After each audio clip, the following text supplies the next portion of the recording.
अप्पा जी कहती थी बेटा सुर लगाने से कभी डरो मत।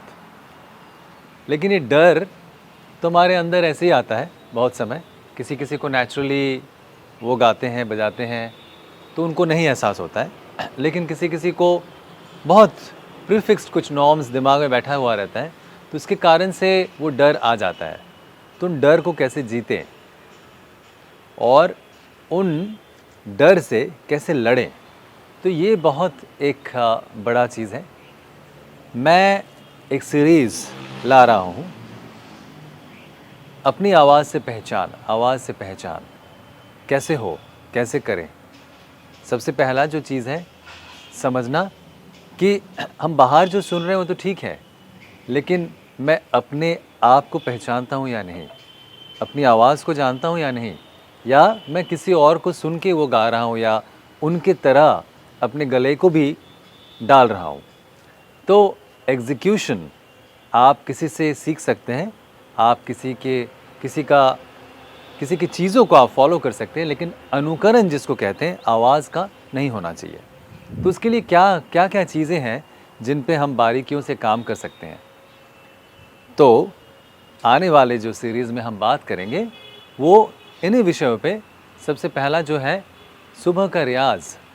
ये आप काफ़ी लोगों से सुनते हुए होंगे, बहुत हर वक्त हम सुनते हैं कि सुबह रियाज़ करना चाहिए, सुबह का रियाज़ बहुत इम्पॉर्टेंट है। लेकिन क्यों इम्पॉर्टेंट है, उसका कारण क्या हमें मालूम है?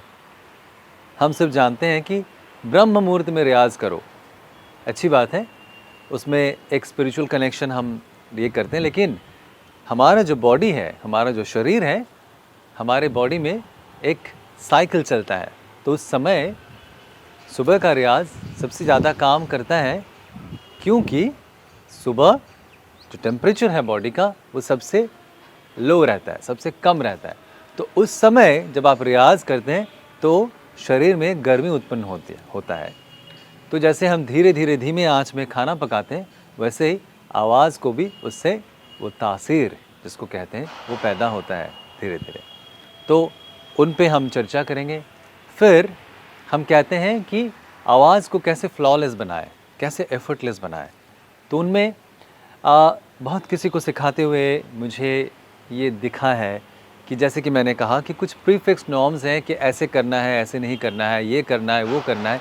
ये सोचते हुए जो वोकल जो एग्जीक्यूशन है, जो आवाज़ को हम डालते हैं जिस तरह से, तो उसमें बहुत स्टीफनेस आता है। मुझे देखना होता है कि एक स्वर से और एक स्वर में जाते हुए मुझे कितना समय लग रहा है और कितने आसानी से हम जा पा रहे हैं। तो उससे आपको मालूम रहता है कि आपकी आवाज़ में मुलायमियत है या नहीं है। बहुत समय बहुत लोग बॉडी स्टिफ कर लेते हैं, ये मेरा अनुभव से मैं बता रहा हूँ। बहुत कोई जॉ लाइन को स्टिफ कर लेते हैं या इस जगह पे बहुत फोर्स रहता है, तो उसके कारण से वो भी डर है। तो वो डर को कैसे हटाएं, किन किन बातों पे काम करते हैं, स्वरों को कैसे हम लगाएं, स्वरों पे चलन कैसा करें कि वो आसान बन जाए। हर फूल की तरह हर आवाज़ अपने आप में बहुत अनोखा होता है, और जैसे हर फूल को हम अलग अलग तरीक़ों से चर्चा करते हैं, उनका जो माली है उनको उनकी परवरिश करता है, उनको प्यार करता है, उसी तरह हर आवाज़ को अपने अपने तरीक़ों से तैयार करना होता है। उसमें बहुत सारे चैलेंजेस भी आते हैं। वो चैलेंजेस को हम कैसे देखें, उनको मैं कैसे समझूं कि मेरा क्या चैलेंज है, तो उन पे हम बात करेंगे कि फ्लो ऑफ नोट्स कैसे आ रहा है।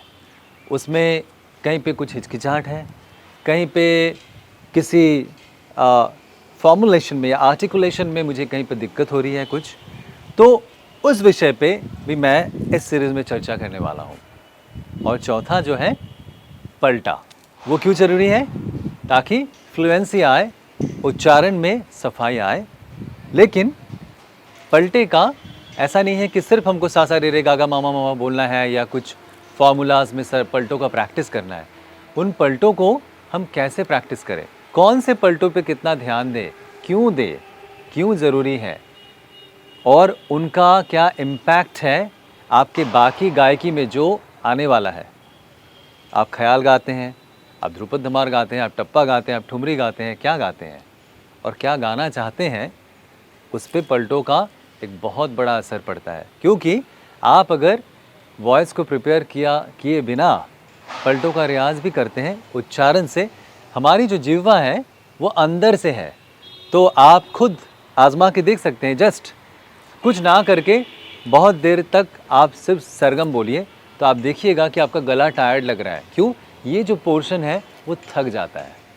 तो थकान ना आए उसके लिए हम क्या करें, वो प्रिपरेशन लेवल कैसे करें, तो उन विषयों पे मैं थोड़ी थोड़ी बातें आप लोगों से ज़रूर शेयर करूँगा।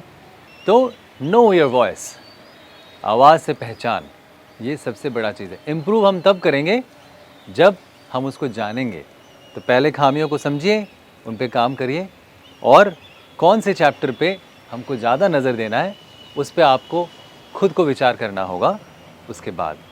तो ये जो सीरीज़ मैं लेकर आ रहा हूँ, इसको गौर से सुनिए और गौर से समझिए, तो फिर आपको आने वाले समय में आसानी होगी गाना गाने में, रागों को गाने में, या जो भी चीज़ आप गाते हैं, जो भी चीज़ आपको पसंद है, उन चीज़ों पे आप और भी ज़्यादा जिसको कहते हैं तासीर पैदा करना, वो आप कर पाएंगे और कर सकेंगे। तो जुड़े रहिए हमारे साथ इस देवा समन प्रोडक्शंस के अंतर्गत जो आने वाला सीरीज़ है उसके लिए। धन्यवाद।